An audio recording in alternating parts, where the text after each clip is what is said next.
abaye malo koya abaye malo karra geesse maafolse ne jaalo karra geesse maafolse hojii fi haasaan gurbaa xarangaa sanaa hedduun ajaa'ibe yeroo maraa akka qoosaatti dubbatu malee qoosaan isaa ergaa qaba.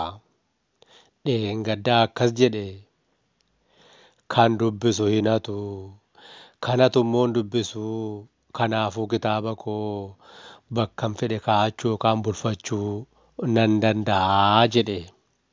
Dhugaadha kun ergaa qaba. Haasaan isaa kun garuu waan yaadachiise dubbiitu dubbii kaasa jedhu miti. Falmii ajaa'ibaan dhagaye tokkoon isinitti hima.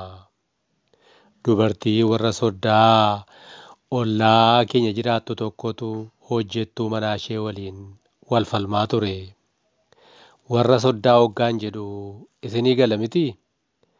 Warra Oromoo ijaan arguun barbaanne warra Oromiyaa malee Oromoon jaallanne sana jechuu kooti. Waan fedheef iyyuu hojjettuttuun akkas jettee gaaffii dhiyeessiteefi. Mindaa akkanaaf dabaltanii barbaada. Eeyyee sababoota gahaa ta'an waan hin qabuufi mindaa kana naa dabaluu hin diddan jettee dubbatte. Haati manaas kolfaa sababoota kee gahaa jettu kana dubbadhumee sin dhagaattiin jette. Hojjettuttuunis tokkoffaa ogummaa nyaata hojjechuun isin hin caala jette. Haati manaa akka ija babaasuu wayii taatee akka dinqisiifannaa wayiin eenyutu akkasiin jedhe jettee gaafatte. Hojjettuttuun afaanuma haadha manaarraa fudhattee gaashee faata akkanaan jedhe gaafa jettu haati manaa ija babaafte. Hojjettuttuun haasaa isheetti fufuun lammaffaas uffata isin caalaa bareecheen moko'uu danda'a jette. Haati manaas kan ammoo eenyutu sin jedhe jettee gaafatte. Hojjettuttuun ammas eeyyee kanas kan naan jedhe gaashee fa'i jette. Dubartittiin hoggaa kana aariin bog jette bakka teessu.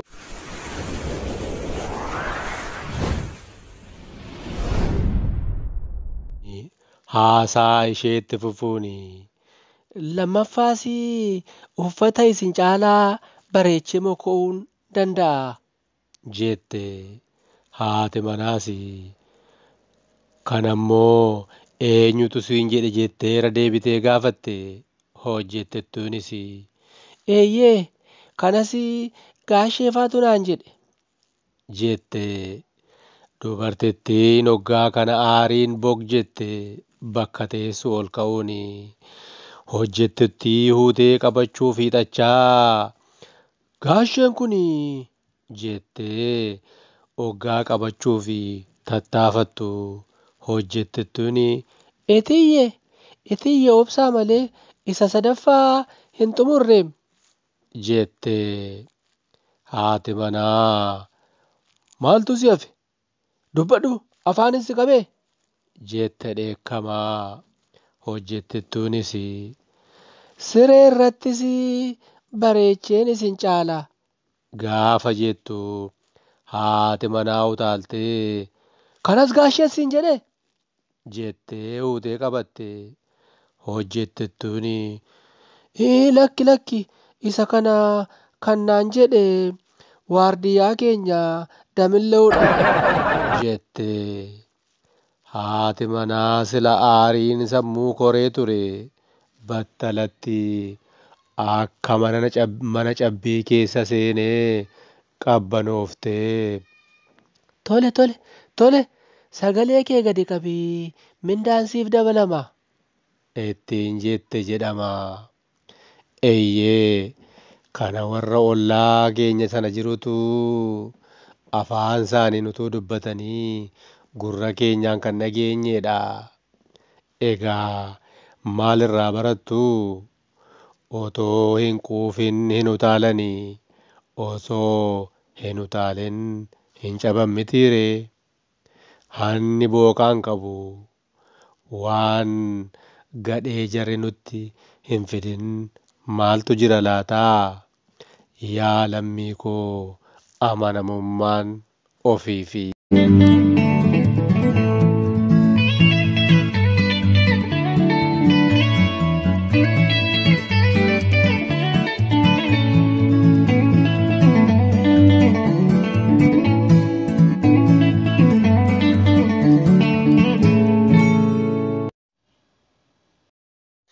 waan fedheefiyyuu maatiiwwan Tulluu Coqorsaa nagaan bakka jirtanitti isiniif haa baay'atu. Egaa dhaggeeffattanii fayyadamtanii laayikii fi koomentii osoo hin godhin deemuun mana nyaataa deemtanii nyaattanii bashannantanii herrega osoo hin kaffalin akka baatanitti isinitti lakkaa'ama. Gama biraan ammoo laayikii fi koomentii yoo gootanii hiriyoota keessanii fi yoo qooddanii namoota biraaf kaffaluun afeertanii akka bashannansiistanitti isiniif galmeeffama.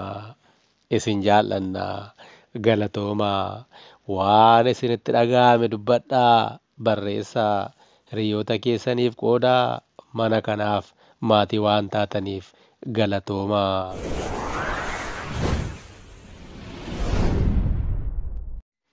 Viidiyoo itti aanuun walitti deebinaa.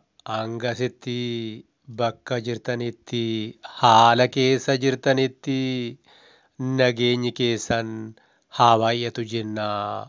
Nagaatti. Ciao.